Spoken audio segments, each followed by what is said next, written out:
என்னோட ஃபர்ஸ்ட் படம் லான்ச் ஆகும்போது ஐ ஹேட் சோ மச் லவ். இந்த இண்டஸ்ட்ரி மொத்தமும் அவ்வளோ லவ் கொடுத்தாங்க. ஏன்னா அவ்வளோ பேர் வாழ்த்துனாங்க, அவ்வளோ பேர் வீட்டுக்கு வந்து விஷ் பண்ணிட்டு போனாங்க. ஸோ அந்த love I just want to give it back to anybody who is coming. அந்த வகையில் தான் always wish newcomers. So Rudra, all the best. I am so happy for you and you work long way. Settle work பண்ணியிருக்கீங்க assistant director, இந்த மாதிரி தான்.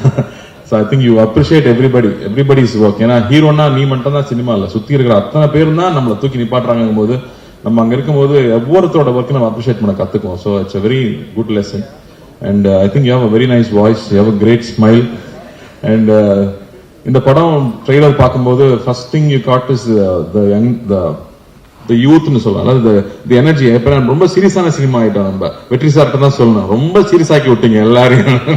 அந்த மாதிரி அது இன்ஸ்பைரிங் ஆயிடுச்சு வெற்றி சார் பண்ண படங்கள். And everybody start doing serious stories. அப்படி இருக்கும்போது ஆனா தியேட்டருக்கு வரவங்க எல்லாரும் பார்த்தா ஜாலியா இருக்கணும் தான் வர்றாங்க, திரும்ப திரும்ப ஹாப்பியா இருக்கணும். I want to spend nice times.